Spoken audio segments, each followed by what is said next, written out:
जो निकाह में करवा सकता हूँ उसे तोड़वाने में मुझे चंद मिनट लगेंगे।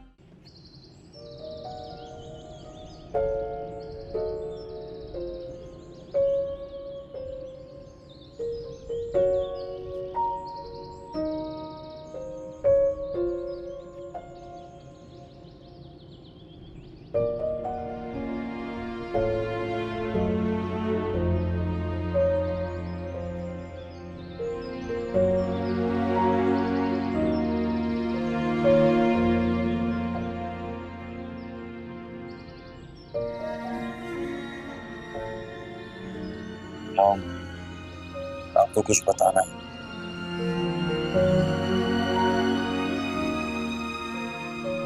मुनीब आ गया ना, मैंने देखा मुनीब आ गया। आपकी बहू आने वाली है इस घर। दुल्हन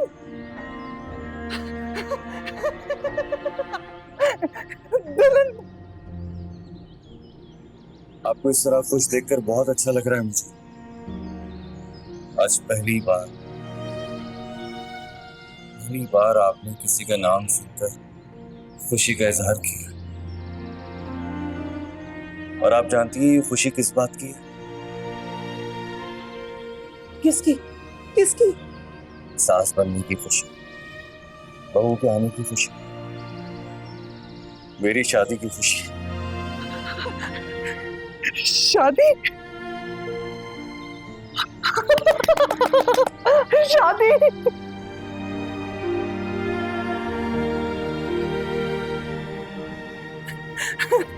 शादी। अब तो आप खुश हैं ना? मैं बहुत खुश हूँ। हाँ, तुम भी खुश हो? मुनीब भी खुश है, सब खुश है, सब खुश है।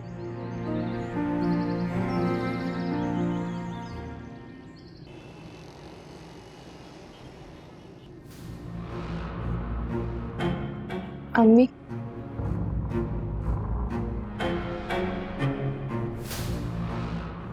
आलिया ने डिवोर्स पेपर्स पर साइन कर दी।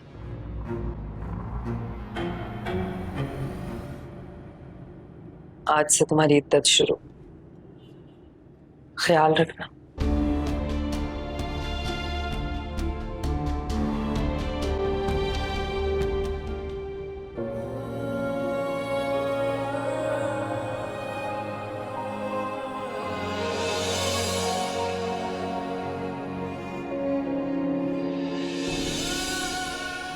अधूरी है गम की शाम, लेकिन शाम ही तो है। और हर शाम के मुकद्दर में अंधेरा होता है। जैसे मेरी और तुम्हारी मोहब्बत का सूरज डूब गया, लेकिन सूरज के मुकद्दर में उभरना होता है। हम फिर मिलेंगे मानूर, ये मेरा तुमसे वादा है।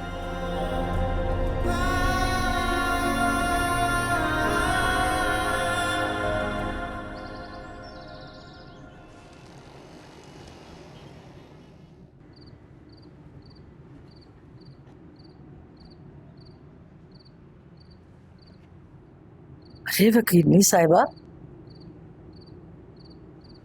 अगर आप कहें तो मानूर बेटी से मैं बात करके देखूं। नहीं बुआ, वो फैसला कर चुकी है, उसके इरादे मजबूत हैं। अब नहीं सुनेगी वो किसी। और इस घर को बचाने के लिए मेरे पास भी अब कोई दूसरा रास्ता नहीं। कितनी मजबूर हूं ना मैं, वो बेटियों के नसीब से ही लड़ नहीं पाती। काश बेटियां ही ना होती मेरी। ये क्या बात कर रही हैं आप? बेटियां अल्लाह की रहमत होती हैं। और माँ बाप ने कब से उनके नसीब लिखने शुरू कर दिए? बुआ, जो औलाद माँ बाप को सुख नहीं दे सकती ना, वो कभी खुश भी नहीं रहती। 4 बेटियों की जगह अल्लाह मुझे 4 बेटे भी दे सकता था। लेकिन नहीं, अल्लाह ने शायद मुझे इस इम्तिहान से गुजारना था जिससे कभी मेरा बाप गुजरा था, जिसकी जिम्मेदार मैं थी बुआ, सिर्फ और सिर्फ मैं। और जब तक मेरा बाप मुझे माफ नहीं करेगा ना बुआ, मेरा रब भी मुझे माफ नहीं कर, मैं ऐसे ही तड़पती रहूंगी, कभी इस बेटी के लिए, कभी उस बेटी के लिए।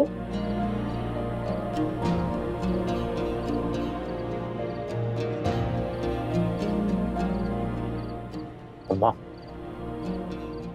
तेरी खिदमत में ऐसी खबर लाया हूँ, तेरे होश उड़ जाएंगे। अब भैया कौन सी खबर ले आया जिससे मेरे होश उड़ जाएंगे? सासू माँ की किस्मत का सितारा दोबारा से जगमगा रहा है, दुश्मन दामाद बनने जा रहा है। हट, क्या बका चला जा रहा है? कौन सा दामाद आ रहा है? सानिया तो अभी इद्दत में है, पागल तो नहीं हो गया तू? अरे अम्मा, सानिया नहीं, मानूर। मानूर अरबाज से शादी कर रही है, खरबपति उसका पति बनने जा रहा है। कसम से? लेकिन ये कब हुआ? अरे अम्मा, पैसा चीज ही ऐसी है, इंसान के पास पैसा हो ना तो हर चीज बाजार में बिक जाती है। वैसे भाभी साहिबा का नसीब भी जो है ना, कमाल का है, खत्म होने का नाम ही नहीं ले रहा। एक जाता है दूसरा दामाद आ जाता है। वैसे एक बात है फरहान, यकीन करो रश करने को दिल चाहता है उनके नसीब पे। अरे अम्मा, वो दिन दूर नहीं है जब तू अपने बेटे पर रश करेगी, बल्कि पूरी दुनिया रश करेगी। अब देखना फरहान कैसे बाजी पलटता है। इसीलिए तो कहती हूँ कि तलत कभी गलत नहीं होती। क्या क्या खबरें लाता है तू वैसे, मैं सदके जाऊं। और कितने इम्तिहान लोगी हमारी माँ के?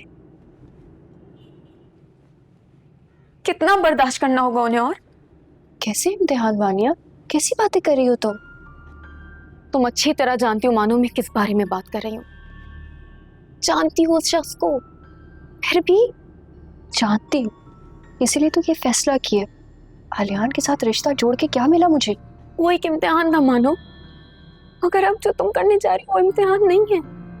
ये शर्तों पे बना एक खोखला रिश्ता है जिसे चाहके भी नहीं निभा पाओगी तुम। क्यों खुद को इतनी अजियत में डाल रही हो? जानती हो तुम ऐसी बातें क्यों कर रही हो, क्योंकि तुम सब मुझसे बहुत प्यार करते हो, लेकिन तुम्हें ये बात समझ नहीं आ रही कि मैं भी तुम सबसे उतनी मोहब्बत करती हूँ। मैं अम्मी को ऐसे दर-बदर की ठोकरें खाते कैसे देख सकती हूँ? तुम्हारे और सानिया आपी के सर से छत छीनते हुए कैसे देख सकती हूँ?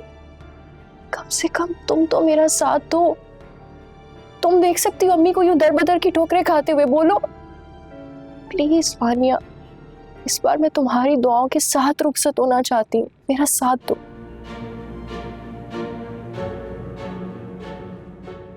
दोगी ना?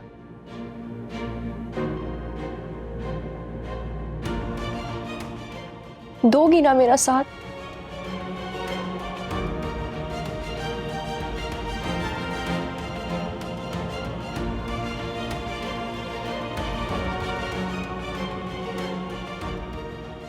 एक बार फिर सोच लो मानो।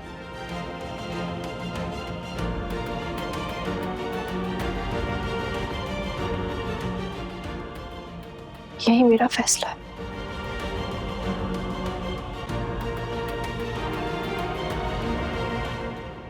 अरे वानिया बेटा, आपको वकीली साहिबा बुला रही हैं, आ जाए। आप चले बुआ, मैं आ रही हूँ। चलो तुम जाओ, मैं बिल्कुल ठीक हूँ।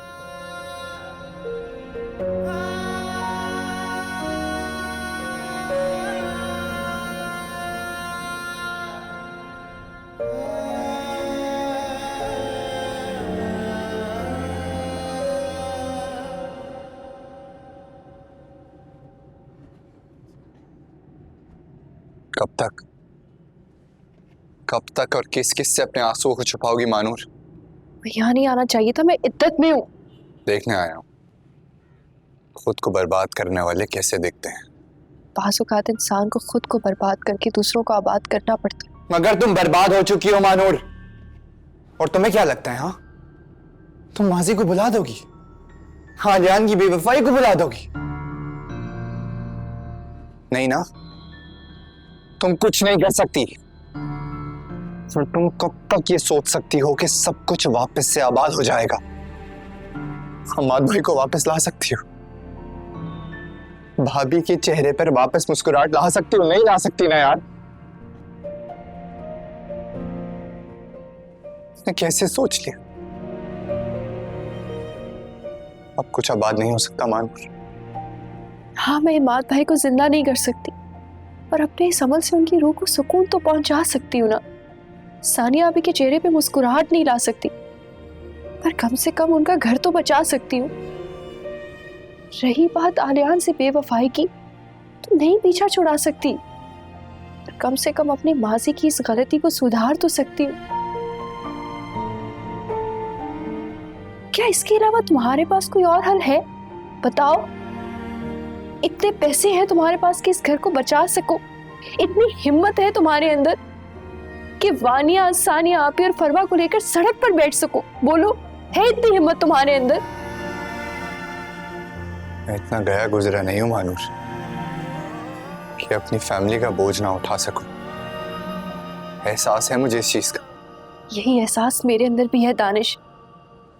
इसीलिए मैं अपनी जिंदगी की तमाम मुश्किलात से लड़ रही हूँ और अपनी आखिरी सांस तक लड़ती चली जाऊंगी। मैं अपना फैसला नहीं बदलूंगी। बेहतर यही है कि तुम लोग अपनी सोच बदलो। प्लीज अब जाओ यहाँ से, कम से कम मेरी इज्जत का तो लिहाज करो। सब कुछ बदल सा गया, जो मेरे 400 था वो ही मुझसे हम गिला कर ना सके।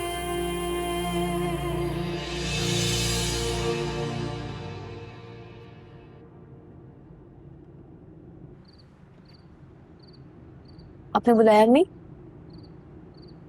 हाँ बेटा,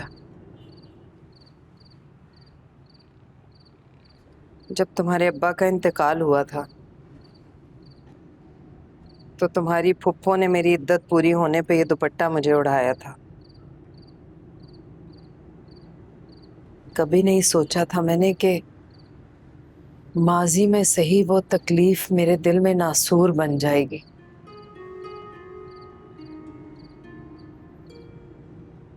कल सानिया की इद्दत पूरी हो, मैं तो नहीं जाऊंगी क्योंकि मुझे देख के उसे अम्माद की गैर मौजूदगी का एहसास और बढ़ जाएगा।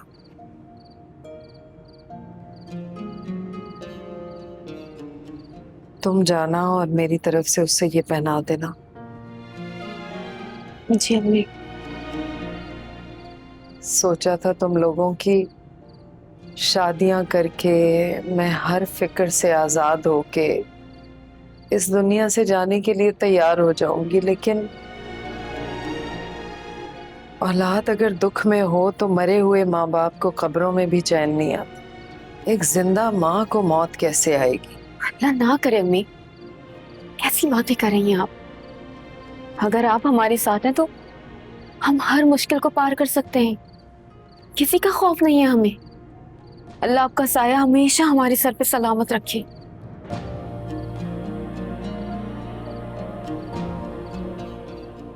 जिस दिन तुम माँ बनोगी ना, तब तुम्हें अंदाजा होगा मेरी फिक्रों का। तब तुम्हारी भी सारी फिक्रें सिर्फ और सिर्फ तुम्हारी औलाद के लिए होंगी। जब तुम्हें कोई यूं पुकारेगा माँ, तो उस वक्त तुम्हारी सारी फिक्रें उस अपनी औलाद के लिए होंगी, मेरे लिए नहीं। यही होता है।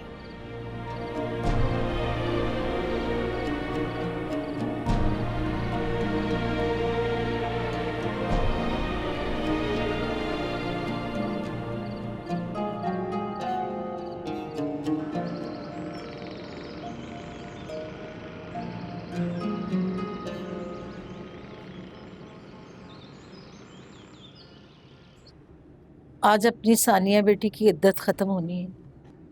बच्ची भी हमारा इंतजार कर रही होगी। हमें उसकी तरफ जाना चाहिए उसे लेने के लिए, क्योंकि इद्दत के बाद पहला कदम मैके में होता है।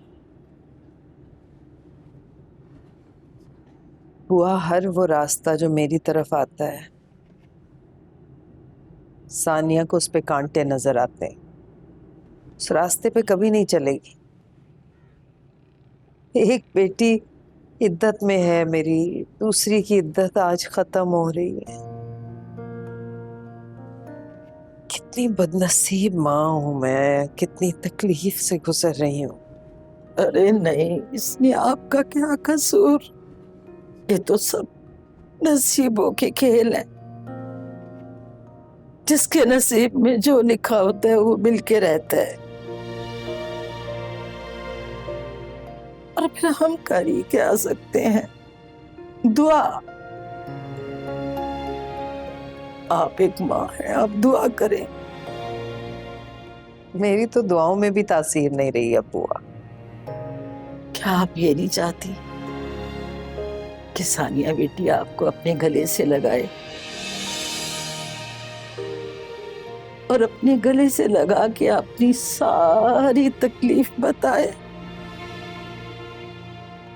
एक दिन आएगा बुआ जरूर, जब मेरी बेटी मेरे गले लग के अपना हर दुख, अपना हर दर्द बयान करेगी। मुझे अपने अल्लाह पे पूरा भरोसा है कि वो जरूर इंसाफ करेगा।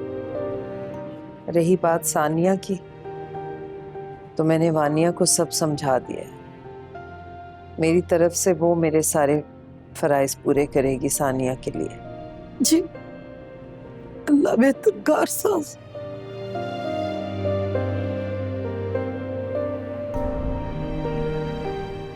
अम्मा, हाँ मेरी प्यारी अम्मा, कैसा लग रहा हूँ? अच्छा लग। जल्दी से दही और शक्कर मंगा लो। कहते हैं कि दही और शक्कर खा के घर से जाओ ना, सारे काम हो जाते हैं, कामयाबी कदम चूमती है। मैं सबके जाऊं, एक बार मैं कुर्बान जाऊं। अल्लाह करे कामयाबी तेरे कदम चूमे। हानिया, दही शक्कर लिया मेरे बच्चे के लिए। कहीं जा रहे? हाँ हाँ, अभी जरा काम है जरूरी। Interview interview. हाँ, ये ले मेरे बच्चा, परवरदिगार मेरे बच्चे को दिन दुगनी रात चौगनी तरक्की दे और हासिदों की नजरों से दूर रखे। आमीन। आप कहाँ जा रहे हैं? तुम्हें मैंने कितनी मर्तबा मना किया है कि जाने वाले से पूछा नहीं करते हैं, कामों में रुकावट बनती है। लेकिन नहीं, तुम्हें तो मेरी बात समझ ही नहीं आती। तुम छल्ला बने घूमती रहती है शौहर के पीछे। बाकी साहिबा भी बिल्कुल ऐसी थी। फूफो, मैंने तो बस वैसे ही पूछ लिया था। अम्मा छोड़ो ना, किन चक्करों में पड़ गई हो? हैं वो अम्मा, मुझे 500 रुपए दे दो, बाइक में पेट्रोल खत्म हो गया। वापसी पे 1000 रुपए ले लेना ना। अब तो फरहान माला माल होने वाला है। अच्छा ठीक है, 500 के 1000। मेरे पास 1000 रुपए हैं, लेकिन तूने 2000 देने हैं मुझे। और जब तक तू पैसे लेकर घर पे वापस नहीं आएगा ना, तो मैं तुझे आने ही नहीं दूंगी। ये ले 1000 रुपए, क्योंकि तलक कभी गलत नहीं होती। Thank you. जा, अल्लाह कामयाब करे। अल्लाह हाफिज।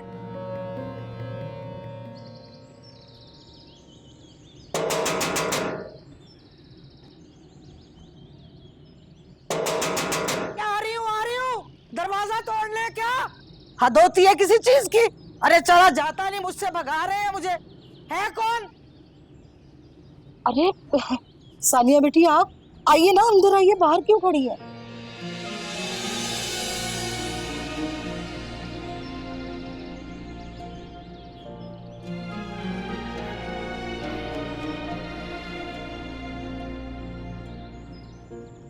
फोन बंद है तेरा, और पता है आंटी 1000 दफा कॉल करके तेरा पूछ चुकी है। कब तक उनसे झूठ बोलता रहूंगा यार?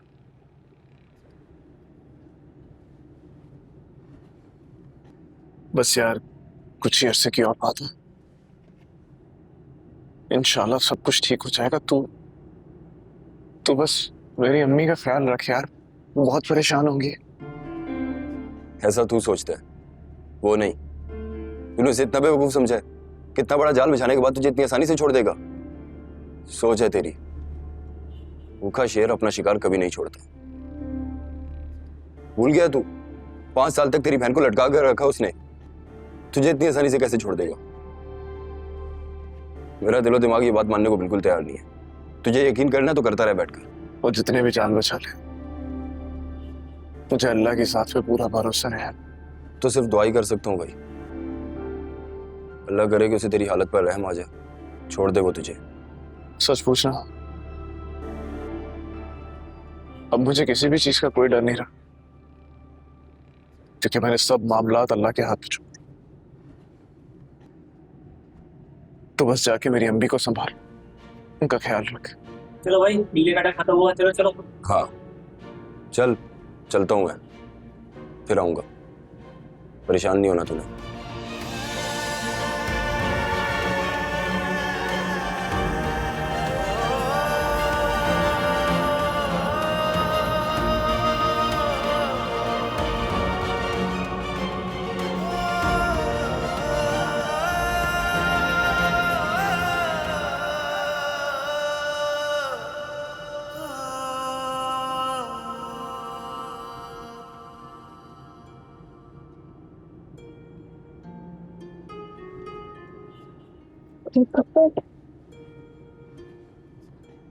मुझे पता था तुम नहीं रह पाओगी।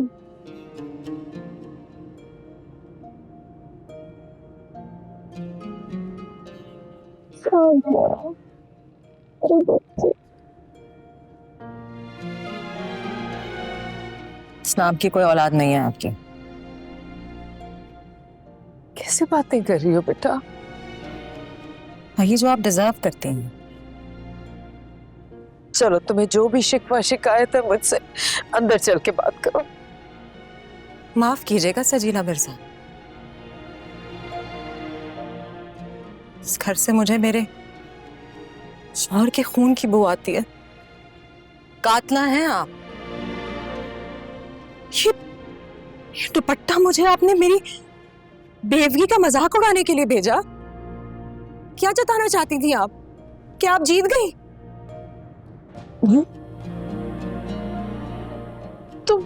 तुम्हारी बेवगी का मजाक? मैं माँ हूं तुम्हारी।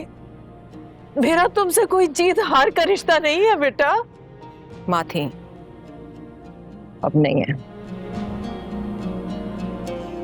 और एक कातला से मैं क्या तवक्को कर सकती हूँ? कुछ नहीं।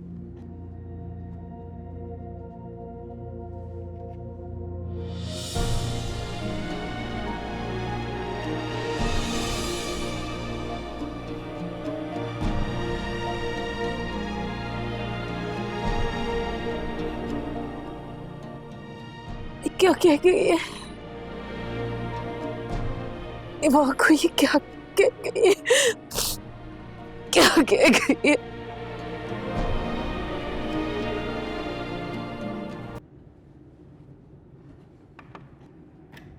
हेलो अरबाज भाई, हाउ आर यू?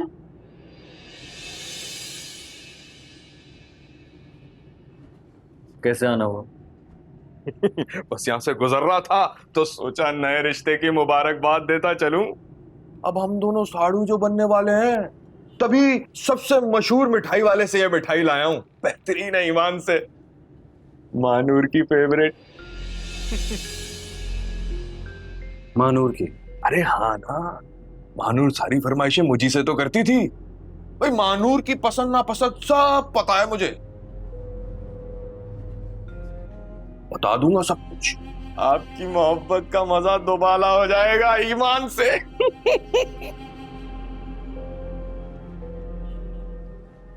अपनी बीवी की ख्वाहिशों का भी पता है या सिर्फ सालियों पर नजरें रखी हुई? ओह अरबाज भाई, कैसी बातें कर रहे हैं आप? भाई साली तो आप कह रहे हैं ना, हमारे लिए तो हमेशा से बहन ही हैं। और अब भाइयों को अपनी बहन की पसंद और ख्वाहिश का पता नहीं होगा तो किसे होगा? हैं? भाई मानूर को ना लॉन्ग ड्राइव बहुत पसंद है, ये बड़ी सी चमचमाती गाड़ी और आप जैसा हैंडसम पार्टनर, तो सफर का मजा तो दोबाला हो जाना है कसम से। अम्माद की तरह ही मकार हो तुम भी। सामने वाले को खुश कैसे करना है अच्छी तरह जानते हैं। अरे अरबाज भाई, आपके अदना से नौकर हैं हम, मोहताज हैं आपके। ये छोटी छोटी खुशियां, बस हमें तो इतना पता है कि खुशियां देने से खुशियां बढ़ती हैं। आप ठहरे बड़े लोग खुशियां लुटाते हैं। हम गरीबों का भी भला करते हैं। ओ, अगर हमारे मुर्गियों वाले बिजनेस का कुछ हो जाए तो मतलब शादी के साथ साथ अगर बिजनेस भी सेट हो जाए ना तो वारे न्यारे हो जाएंगे ईमान से, मजा ही आ जाएगा। अच्छा, तो शादी के कंधों पर अपना बिजनेस खड़ा करने आए हो। अगर आप नजरे करम करें तो।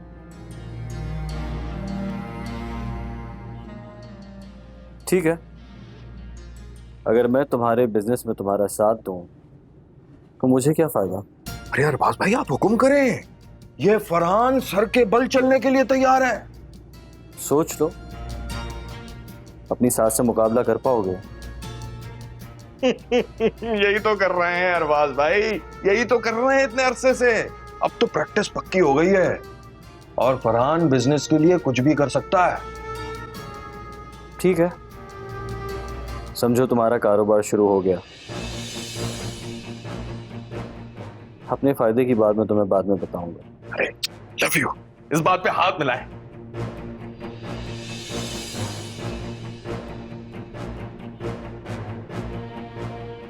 किसी ने खूब कहा है, जिस पर एहसान करो उसके शर से डरो।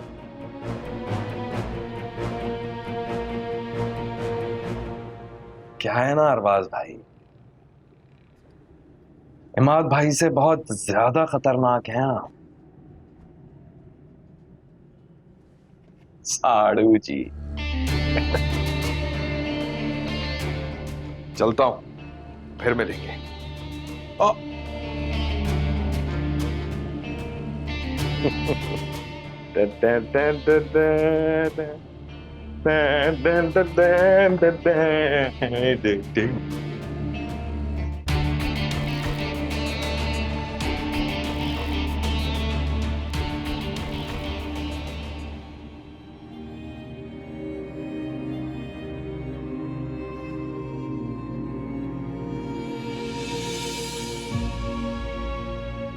ये दुपट्टा किसने भेजा?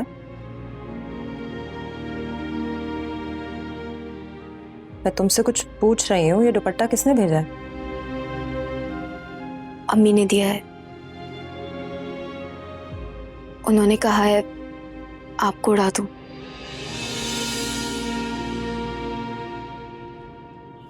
क्या लगता है उन्हें?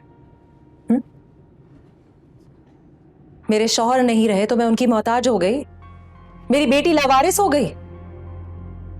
जाओ जाके उन्हें कह दो, मेरे कंधों में अभी भी इतनी ताकत है कि मैं अपना और अपनी बेटी का बोझ खुद उठा लूंगी।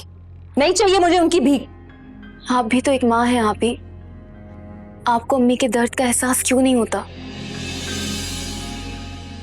फरवा 1 घंटे के लिए आपकी नजरों से हट जाए तो आप मचल जाती हैं। उस माँ का सोचें जिसने 4 महीने से आपकी शक्ल तक नहीं देखी। उनकी तकलीफ का एहसास नहीं होता आपको? नहीं होता, नहीं फर्क पड़ता मुझे सिर्फ अपना दर्द महसूस होता है, अपनी बेटी की यतीमी दिखाई देती है। मानो फरवा जितनी थी जब अब्बू का इंतकाल हुआ। अम्मी ने भी ये वक्त गुजारा है, हमें इस दुनिया से लड़ के जीना सिखाया।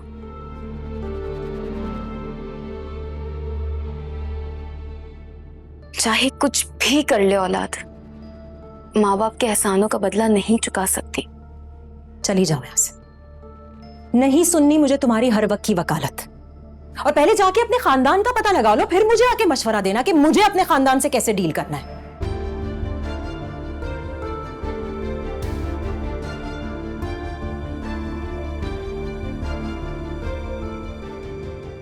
अब खड़ी क्यों? जाओ यहां से और ले जाओ इसे साथ।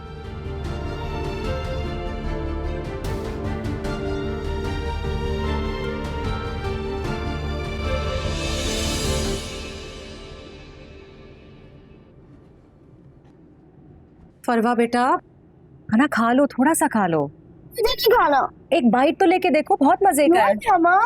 थोड़ा सा। बाजी वो अरबाब साहब मिलने आए। कौन?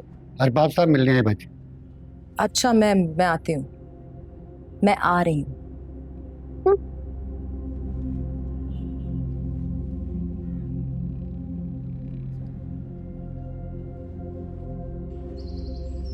अस्सलाम वालेकुम। वालेकुम अस्सलाम। समझ में नहीं आ रहा कहाँ से शुरू करूं, क्या बात करूं। मैं जानता हूं कि आप भी मुझे औरों की तरह बुरा समझते हैं। अपनी सफाई में कुछ नहीं कहूंगा मैं, लेकिन इतना जरूर कहूंगा कि अम्माद मेरा बहुत अच्छा दोस्त था। हमने बहुत अच्छा वक्त साथ गुजारा। हमारे बीच कारोबार को लेकर इख्तलाफात जरूर थे, लेकिन मैंने ये कभी सोचा नहीं था कि अम्माद इतनी जल्दी इस दुनिया से चला जाए। लेकिन क्या करें, किस्मत से इंसान लड़ नहीं सकता। क्या वाकई अम्माद ने अम्मी के साथ फ्रॉड किया? क्या उन्होंने अम्मी से धोखे में साइन करवा लिए? नहीं, बिल्कुल भी नहीं। बल्कि अम्मा तो एक बहुत शरीफ और नेक इंसान था। बल्कि आपकी अम्मी ने हिमात को मेरे खिलाफ कर दिया, मुझे उसके सामने धोखेबाज करार दिया था। अम्माद भी गलतफहमी का शिकार हो गया और वो मुझसे उलझने लगा। मैंने बहुत कोशिश की उसको समझाने की, लेकिन वो नहीं समझा। लेकिन एक अच्छा इंसान था वो, उसका कोई कसूर नहीं था। मुझे तो यकीन ही नहीं आ रहा कि कोई सगी माँ ऐसा कैसे कर सकती है। इंसान अपने ही रिश्तों से धोखा खाता है। लेकिन आप अकेली नहीं हैं। माँ नहीं है तो क्या हुआ, एक भाई तो है आपके लिए। मुझे जैसे ही आपकी इद्दत पूरी होने का पता चला, मैं फौरन आ गया भाई होने का फर्ज अदा करने।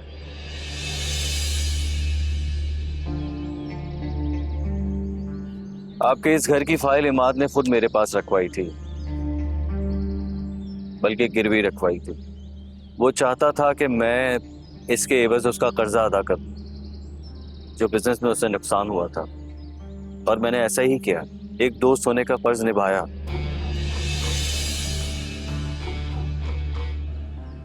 उसके बावजूद भी मैं ही गुनाहगार और मैं ही कसूरवार। खैर, अब मैं वो सब कुछ भुला चुका हूं।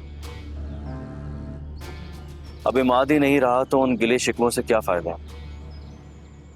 अलबत्ता आप जानती हैं कि मैंने महानूर से शादी करने का फैसला किया है, उसे अपने नाम देने का फैसला किया। बस महानूर की खुशी के लिए मैं ये सब कुछ लौटा रहा हूं आपको।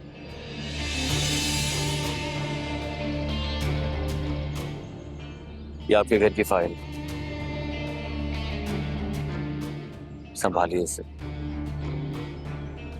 मुझे तो यकीन ही नहीं आ रहा, मैं आपका कैसे शुक्रिया अदा करूं। बहनें भाइयों का शुक्रिया अदा नहीं करती, बल्कि उनकी खुशी में खुश होती हैं, उन्हें अपनी दुआओं में याद रखती हैं। मैं चाहता हूं कि मेरी खुशी में आप मेरा साथ दें, मेरी बहन बनकर महानूर और मेरा रिश्ता लेकर अपनी अम्मी के घर जाएं। मैं जरूर जाऊंगी। जो कुछ आपने मेरे लिए और फरवा के लिए किया है, तो मैं आपके एहसान का बदला कैसे चुका सकूं? एहसान नहीं है, एक भाई का फर्ज है। आपको कभी भी किसी भी चीज की जरूरत हो, मुझे एक फोन कीजिएगा।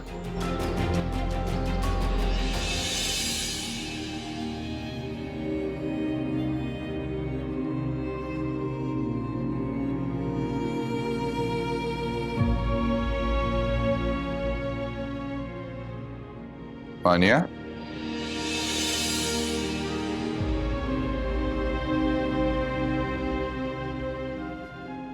आप आ गए? खाना लगा दूं आपके लिए? तुम रो रही हो? नहीं, मैं रो नहीं रही। झूठ मत बोलो, इधर देखो। नहीं रो रही मैं। इधर देखो, क्या हुआ है? भाभी ने कुछ कहा है? इस दुनिया में सिर्फ उनकी इज्जत होती है जिनके नाम के साथ उनके बाप के नाम का लेबल जुड़ा हो। जिन बच्चों के माँ बाप नहीं होते उन्हें जीने का कोई हक नहीं होता। मानिया, तुम भाभी को जानती हो ना, तो जब ऐसे गुस्से में आती हैं तो पता नहीं ऐसी उल्टी उल्टी बातें कर देती हैं। तुम उनकी बातें दिल पे क्यों लेती हो? तो हर बार गुस्से में दानिश वो एक ही बात क्यों करती है? इसलिए वानिया, क्योंकि इंसान की फितरत होती है कि जब वो किसी और इंसान को हर्ट करना चाहता है तो वो ऐसी ही बातें करता है। लेकिन तुमने उनकी बातों को दिल पे नहीं लेना है, ठीक है?